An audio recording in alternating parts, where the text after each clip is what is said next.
literally from the inside. Without those people, we would have likely won. We won in spite of those people. We won because of the hard work of the grassroots activists here. That's why we won. We didn't win because of fucking Chuck Rocha making appearances on TV. We didn't win because of fucking union corrupt gangsters coming in and bullying people to do whatever they wanted and stay in their lane. So they're trying to twist the narrative and act like, oh, we're just disrupting the party because we just want to be disruptors. Because we don't know what we're doing. Do you know what they call the grassroots? They didn't want the grassroots to work with the campaign. They literally said, the grassroots are too jaded. We don't need them. You cannot associate with the grassroots, is what they told the field organizers. And I hope that more people come out and speak out about this, because I'm the only fucking person reporting it. And not enough people are speaking out of this because they want to keep their good relationships. You need to make these people uncomfortable. You need to make these people so uncomfortable that they can't live their lives anymore. That's where we're at. That's where we're at. So excited. We have a very special guest. Okay. Wonderful. From the Convo Couch, we have Fiorella. Ladies and gentlemen, so exciting. Hi, Fiorella. Fiorella Isabel is with us. How are you? Hey, how are you? All right, fantastic. All right. So you've been doing a lot of great work on the election. I've been following your stuff. And you're much more knowledgeable than me on all this stuff. So that's why I'm glad you're able to come on and explain it to us. So well, thank you. So this is a joint press release from Biden and Bernie and to the Democratic state parties. And the subject line says allocation and election of at-large and PLEO delegates and standing committee members. Now, PLEOs are just important people, like they're elected officials, right? Isn't that what a PLEO is? Yes. Okay. Yes, exactly. Either elected officials or people who are already state party delegates. They're the ones that are already have an ability to be selected. They're not like, if you're a regular delegate, you normally run in a caucus and you're elected by the people in your congressional district. If you're a PLEO, you're appointed. So that's the difference. Okay. Now, but is a PLEO a super delegate? No. No, because they're in a way you could say they are, because they're not selected by their congressional district. So they're appointed by the Democratic, by a committee of people. In this case, the campaign, the Bernie Sanders campaign and the DNC have to approve. Specifically, let's say in California where we're at, the people there and a combination of the Bernie Sanders campaign have to approve it. So this is kind of a big deal, right? You would say this is kind of a big deal, the allocation of the delegates. And so they put out this joint press release letting you know how they're going to now allocate Bernie's delegates, because apparently when he suspended his campaign, it changed things. And so let me just read to you. Mariana Sotomayor says, the Joe Biden and Bernie Sanders campaigns have reached an agreement with the DNC to ensure that Sanders can keep the delegates he's earned, a goal of his to continue influencing the party's platform. So you're happy with that part, right, Fiorella? That's a good thing? Yeah, that's a good thing. That's the one good thing that's there. Okay, the next thing, she says, noticeably, the joint statement acknowledges that New York Board of Elections won't hold a presidential primary, but if delegates remain up for grabs, the campaigns are committed to working together to ensure representation for Senator Sanders in the New York delegation. Now, just breaking news, that just got changed. They actually are going to have that primary now, according to a judge. Do you think that's going to happen? Are they going to have that primary, you think?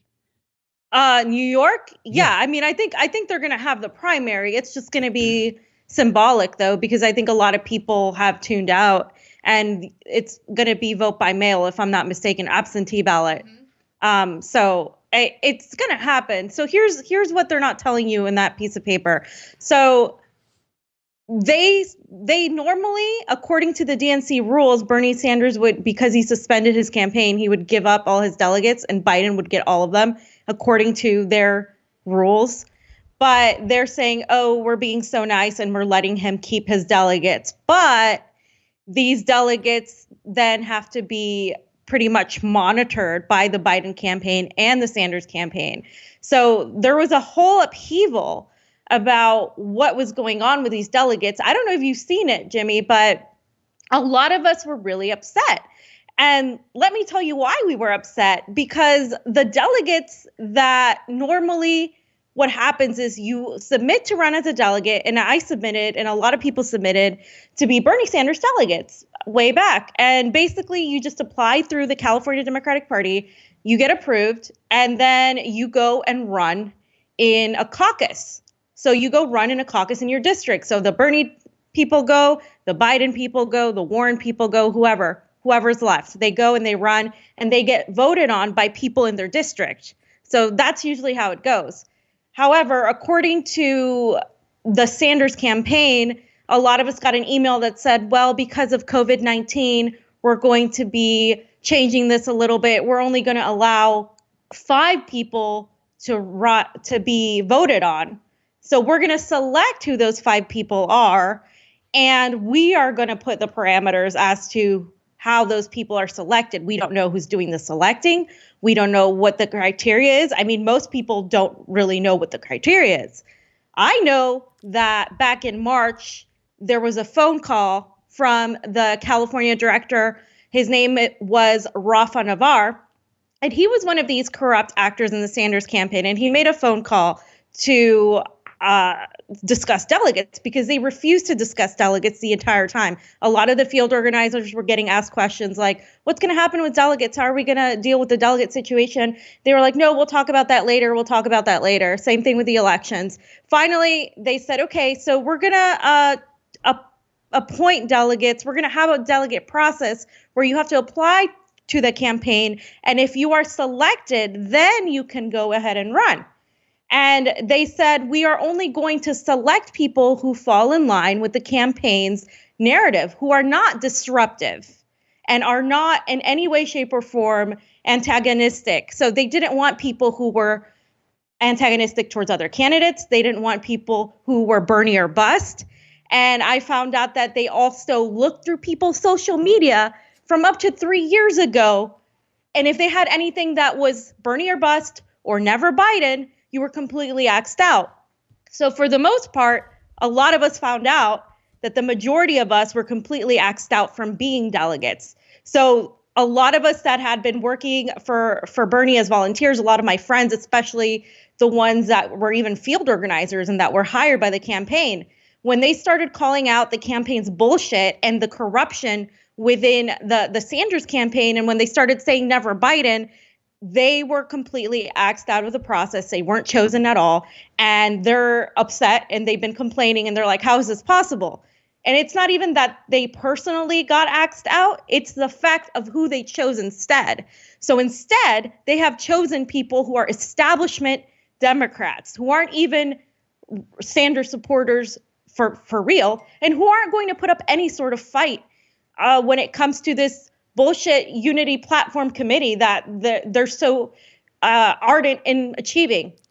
And that I'm not even for that. I mean, I think for me and for a lot of other people, the whole point of getting in there was to actually put up a fight and basically burn shit down. Once you got to the DNC, is be like, hey, we demand this, this, and that. The people that they chose are completely soft. They're vote blue no matter who. They're already set on working within the party and working within the system. It's not everybody.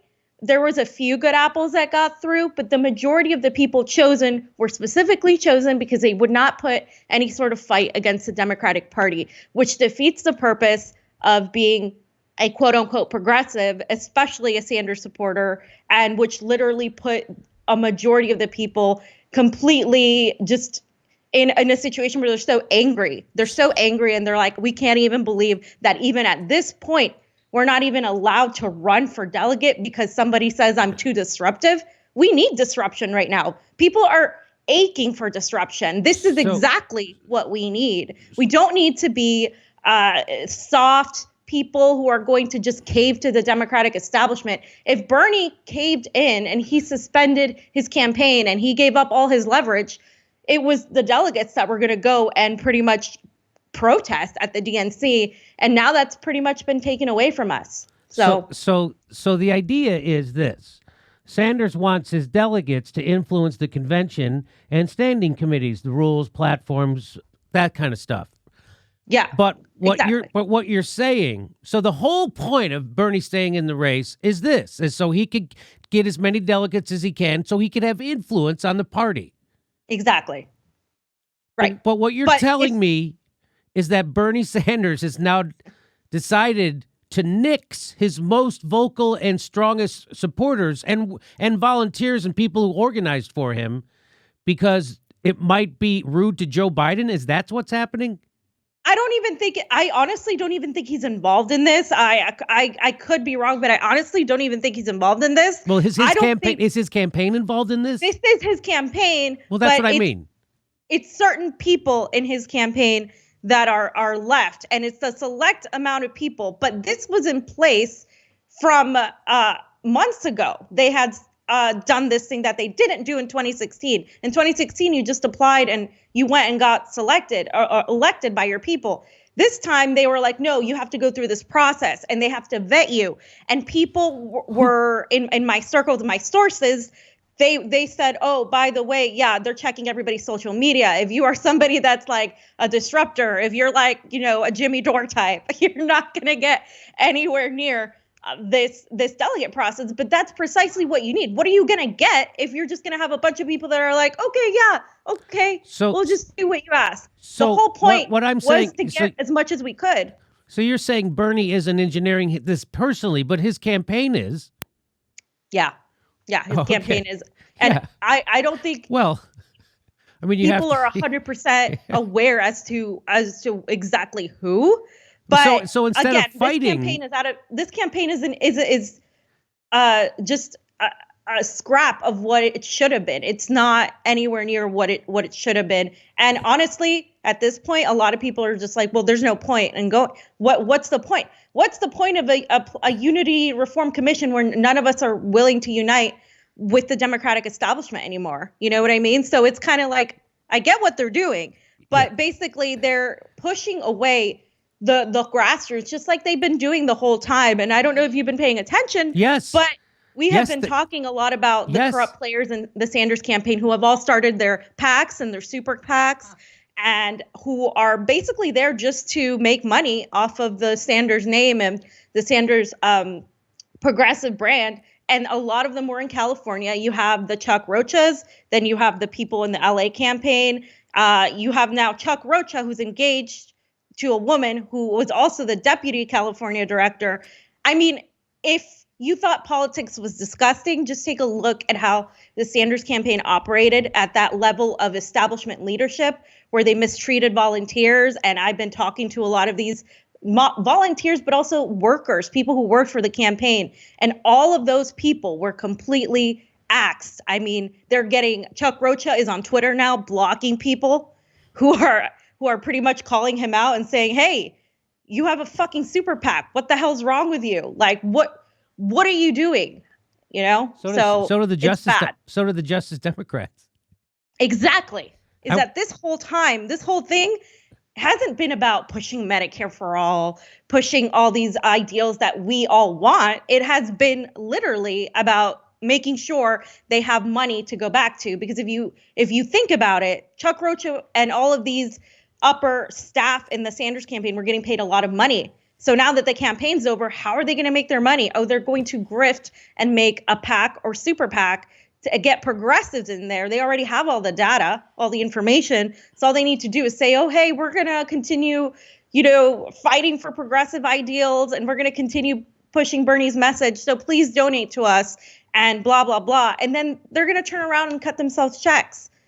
So that's why everybody is up in arms and why everybody's upset. So no, long story short, it doesn't matter at this point to be a delegate other than to have it be protesting. And a lot of people are upset even.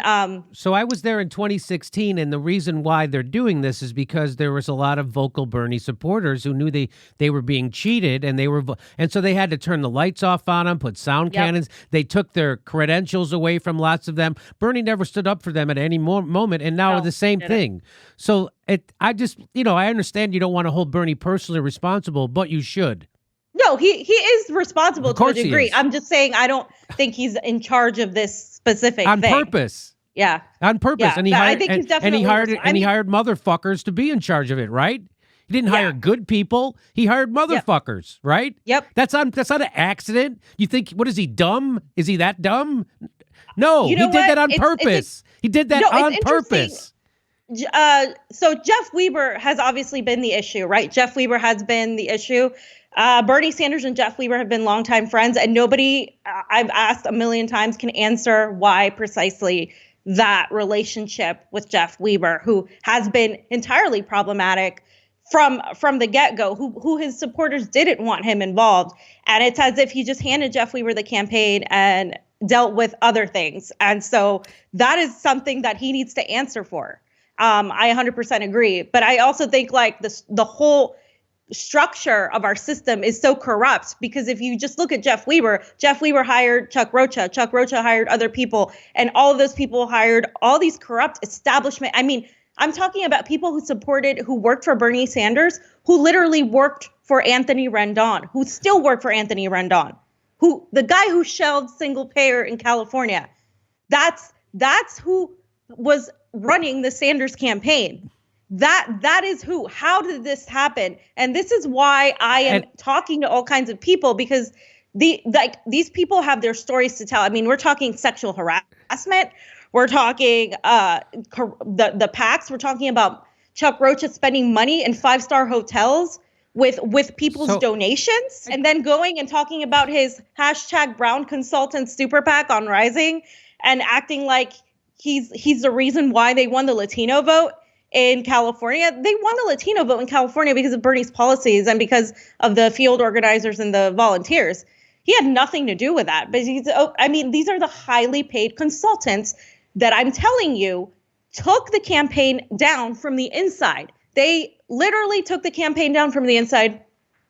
Pasta and I have been covering the elections on and off throughout this season. And we brought up to them that there are going to be issues. The machines are not reliable, that the ballots are going to be an issue when it comes to the provisional ballots, that there's all of these issues that we were talking to the poll workers. They were like, hey, this is going to be a problem. This is not good. This is supposed to be better, but it's a whole new system. We brought it up to Jeff Weber. We brought it up to Rafa Navar. And do you know what they did? What? They went to a retreat and they said, if any of you guys are talking about 2016 provisional ballots, that's a conspiracy theory. None of that happened. Wow. It's all conspiracy theory. And then they said that we were spreading conspiracy theories. They yelled at their field organizers when they started questioning, can we tell people about provisional ballots? Can we talk about this some more? They yelled at their field staff and they said, stop spreading unsubstantiated theories. And they specifically mentioned my name. They specifically mentioned what we were talking about. I was harassed for tweets that I had put up. They had told me to take them down. They said these were conspiracy theorists. Guess what? You know how the primary turned out. It was a disaster. And they just didn't want to make themselves look bad. The whole campaign was all about optics, not actions. It was all about making themselves look good. And they absolutely ran it down completely. Well, I got to tell you, Fiorella, this is just, I hear story after story after story like this. This was predicted by Chris Hedges in 2016 that the next Bernie Sanders campaign would be like this. It was all professional inside baseball player assholes, and they pushed away the grassroots organizers, people like you. I got a text here from one of the biggest grassroots organizers for Bernie in 2016, and he had asked me to go along with him this time, and I said, no, thanks. I'm not going along with the Bernie Sanders campaign this time. And because I had wised up to them. But this is what he said to me. I got this text from him, and he said, the campaign is full of shitheads. We tried for 9 months to work with them, only to find that they never had any desire to work with the grassroots. Brought in A-list celebrities. They fucked up all of those relationships. All of them. They fucked up all those relationships. Foz is an establishment hack. Chuck Roca is a crook. Jeff Weaver is an idiot at best, and they hired a bunch of hacks. That's exactly what they hired. That's from one of their biggest grassroots organizers in 2016. And I'm glad I when he called me, I said, there's no way I'm fucking lifting a finger this time. And I was so right. And that was what he texted back to me. And I hear this from you. I hear from people who worked for him in the Midwest, all over. I hear all over. It's never good. Yeah. I heard from his biggest supporter in Northern California talking about where the fuck are the field offices? There's no field offices in Oakland. You had to go all the way to Berkeley just to find a fucking Bernie Sanders sign. Anyway, it was almost, when you fix a boxing match, you don't pay the winner. That's all I'm saying. Well, and if Bernie wasn't acting like this was a fixed fight, I don't know. That's how you would act if you were trying to throw a fight. Actually, you would pretend to fight more. Actually, you would. So that's how I know it's just him being feckless. He would actually have pretended when you're throwing a fight, you pretend to try to throw a knockout punch. You don't land it, but you try to throw. He never even threw one, and he ran around the whole time telling everybody Joe Biden should be the next president, and I'm an asshole. Please vote for him. And they fucking finally listened to him.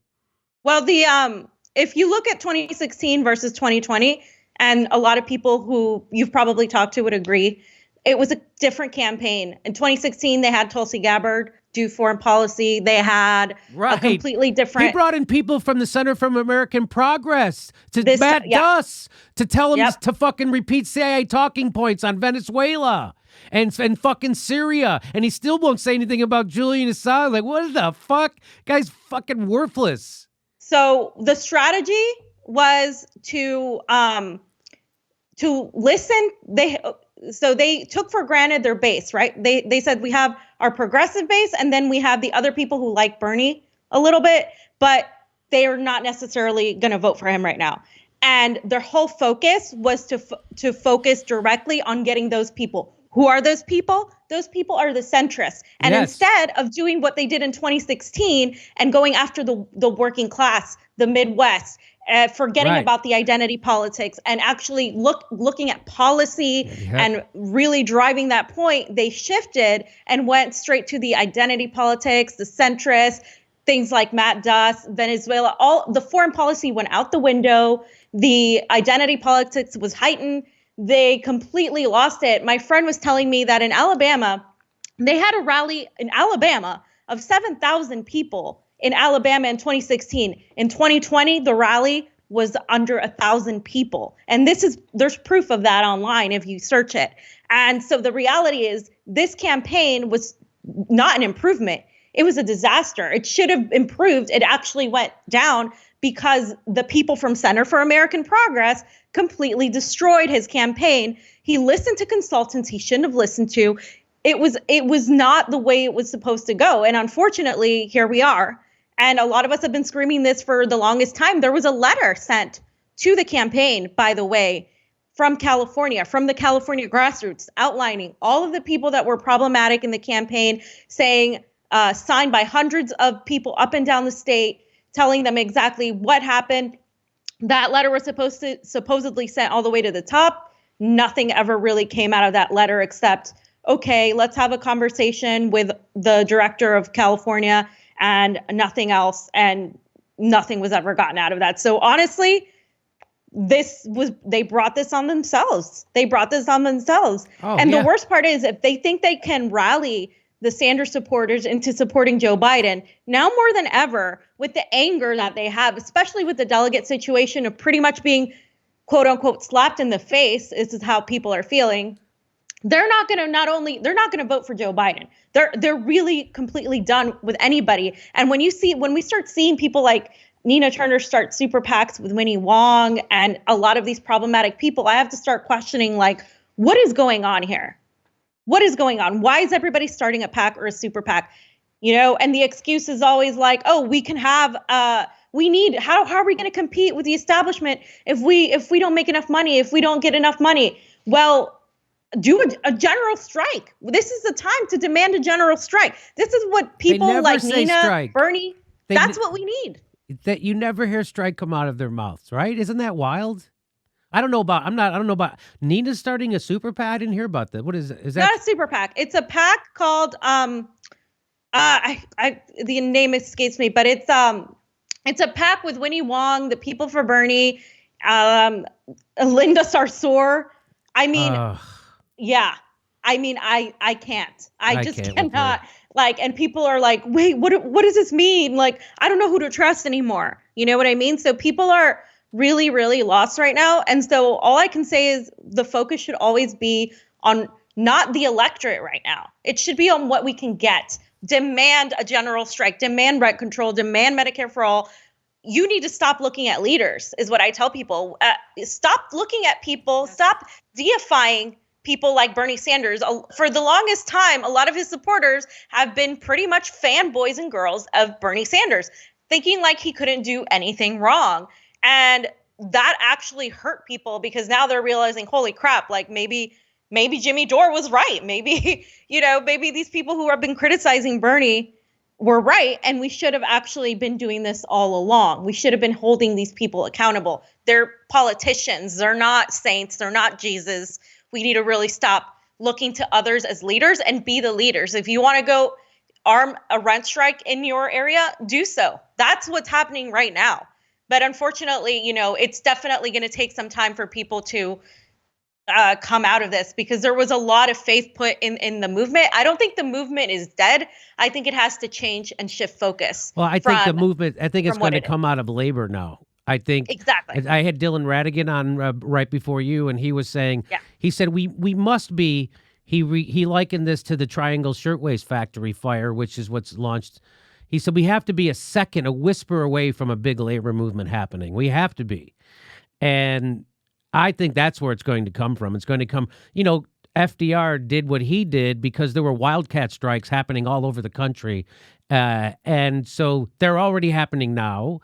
And so that's where the leadership's going to come from. And it's not going to come from the top of the unions either, because most of them are corrupted, just like the politicians, right? Exactly. And a lot of the people that Sanders, not Sanders, but Rocha actually was in charge of a lot of the hires. And Shelley Jackson was in charge of a lot of the hires beneath him. And these people are the ones that hired the corrupt players in Los Angeles. And all of those people came from labor. Right. And so we have to be able to differentiate between the people who make up the unions and the union leadership. Right. Those tend to be corrupt. Why? Well, we live in an oligarchy. The capitalist system forces a lot of these people to say, hey, like if the corporations say, hey, if you don't work with us, we're going to go and not give you anything. So these people at the top, they want to keep their money. They continuously make concessions. And so what we're seeing is a complete co-option of the Sanders campaign and the progressive movement as a whole from these people who are corrupt, these labor elites, so to speak. And then they're trying to take away this movement. And what has to happen is people have to stop and think for themselves. And if you look at California, for instance, nothing gets done without Nancy Pelosi or Dianne Feinstein's approval. I asked so many people why they won't endorse Shahid Buttar. You can ask Ro Khanna himself. He won't endorse him. Of course not. I mean, they won't go against Nancy Pelosi, period. Of course not. They're not reformers. They're not real reformers. They're all climbers. They all are looking out for their career. They're all narcissists. That's why they got into this business. That's why I'm in show business. I mean, what the fuck? They're egomaniacs. And no, they are not fucking reformers. If they were reformers, they wouldn't be in that goddamn party because that party co-ops reformers. Look at what happened. Look what's going on. They're all fucking worthless, and they're proving it. Right now, they're proving it. I mean, isn't your jaw on the floor? Aren't you aghast at what the fuck Bernie Sanders has been not doing for the last 2 months? I mean, I really feel like I will always have appreciation for what he did for the last 40 years. But really, at the time when we needed him the most, it's as if I don't even know what to think. Like he was threatened. I don't really know. Like he completely just gave up. And what he doesn't realize is that unlike us that feel like we could do this without a leader, a lot of people look to a leader. They look to a leader for a signal. So while you are telling people, yes, fight for Medicare for all, they're not going to do it unless they see a leader. It's so hard for people to do things on their own. And he let a lot of people down. And I think I get word from other people that he is really depressed and he is feeling this a lot. But at the same time, it's, it's unfortunate. But really. imagine how all the people feel who don't have jobs right now or an income or can't make their rent or can't get medicine. Imagine how all those people feel, and that he didn't have the guts to fucking put a hold on a bill and explain to the country what was happening and then try to build a coalition of we have no one. He had right? nothing, did nothing. He's done nothing. And that speech we he have gave. No one, though. That speech we he have gave no was, one. And he got. That's why Dem Enter doesn't work.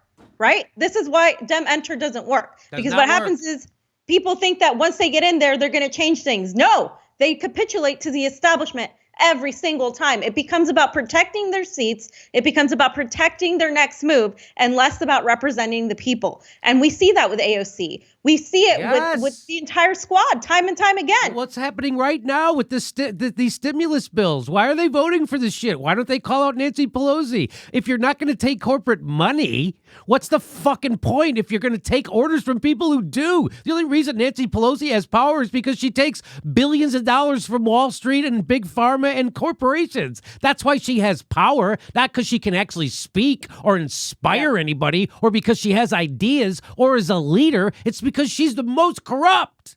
And that they won't stand up to them. They're worthless. The Justice Democrats are worthless. They just made it official. Bernie Sanders made it official when he fucking did dick for the stimulus. Nothing. He gave a grandstanding speech that had nothing to do with the outcome. And then he fucking gaslit his own followers to make them think that he had something to do with it. Never correcting them. Anyway, it's good to see someone else is upset at the Sanders campaign and what's happening that. Because here is what I saw. Here was you getting upset when you found out about them screwing over their biggest supporters when it came to being a delegate. This isn't happening. It is a time for you to speak out. It is a time for you to be angry. It is a time for everybody to say enough and leave the Democratic Party. And if that includes people within the Sanders campaign, which we know who the corrupt players are, it's not everybody. I have some people I very much love that are part of the campaign that were just as frustrated as all of us were with what happened.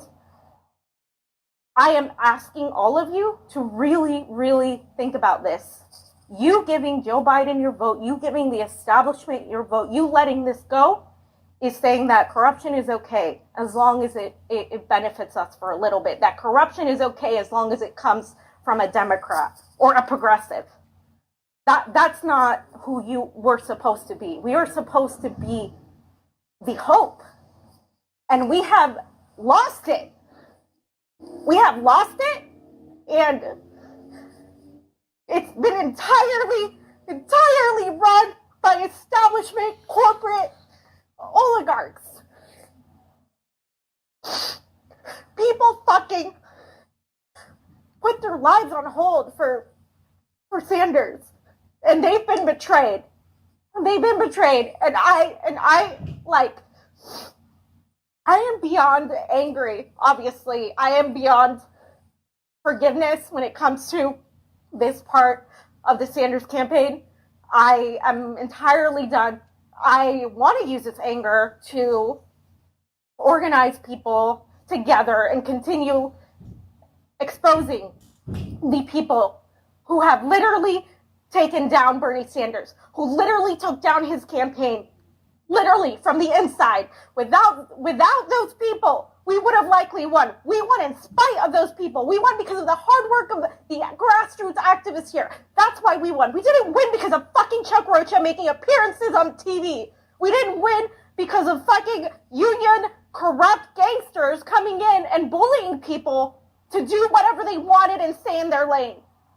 So they're trying to twist the narrative and act like, oh, we're just disrupting the party because we just want to be disruptors because we don't know what we're doing. Do you know what they call the grassroots? They didn't want the grassroots to work with the campaign. They literally said, the grassroots are too jaded. We don't need them. You cannot associate with the grassroots is what they told the field organizers. And I hope that more people come out and speak out about this, because I'm the only fucking person reporting it, and not enough people are speaking out of this because they want to keep their good relationships. You need to make these people uncomfortable. You need to make these people so uncomfortable that they can't live their lives anymore. That's where we're at. That's where we're at. And it goes... Anyway, that's a little piece of... and I every time I have a guest on the show, I just had Dylan Radigan on the show, and I was like, how come no one's upset besides us? And so it's good to see someone else at least is upset about this stuff, about the corruption, the blatant, transparent corruption inside Bernie Sanders' campaign. They were supposed to be the representation of progressivism, the complete opposite of corruption, and they literally became the epitome of it. And a lot of people, a lot of us wanted to say something, and we were talking about it, but a lot of people wanted to keep their mouth shut, saying this is going to hurt Bernie, this is going to hurt Bernie, and a lot of us were like, you know what, it's going to hurt him even more because there's way too much corruption in here. There's no way this is going to happen. And at this point, I think I want to reiterate and reinforce that point I made. We need to make these people uncomfortable. We need to go to their houses. We need to arm protests. There are so many great activists I know that are really, really there right now. They are there. They know that we're not going to achieve anything by sitting at home or waiting for Bernie or anybody else to do it. It doesn't matter. We need to actually make these people uncomfortable, because right now the working and middle class, because the small businesses aren't getting their money either. So the working and middle class need to unite in a movement that is beyond party, whether you're a Republican, an independent, a libertarian, and really go and take action directly and demand that we get rent control, that we get a rent freeze, that we get Medicare for all. That's what it's going to take. It's going to take us making these politicians uncomfortable, because at the end of the day, even people like Bernie Sanders, they're politicians. They're politicians, and that's it. And we're not. And that's where the divide is. This whole thing was never about the left and right. It was always about the top and the bottom. And I think we're seeing that more than ever. And the frustrations are very palpable in certain people. Isn't it weird that you know, Bernie isn't it weird? I mean, you're you're one of his most ardent supporters. You sound very much like someone we had in here, Nellie McKay, after she worked, she would tell us stories about guys who sold their trucks, that's all they had in the world, so they could go work for Bernie, and they just felt so let down. Yeah. And here you are. It's like you're the new Nellie. Here you are sitting there, and I talked to those other people, the grassroots. Or isn't it weird? I saw it firsthand, Bernie not stand up for his own delegates at the convention. Isn't it weird that he doesn't stand up for you? People like you? People like that guy I read the text from? People like his grassroots organizers? Isn't that his whole thing is he's grassroots, and then he gets in bed with motherfuckers like Chuck Roca and he lets Jeff Weaver, who's always wanted to take billionaire money, take control and just totally abdicate every responsibility he had. It was like he couldn't wait to endorse Joe Biden, wasn't it? It's just weird. Just a weird, gross fucking sellout for nothing, and he got nothing for it. That's the weird thing. At least the corporate Democrats get something for it. He got nothing. Yeah.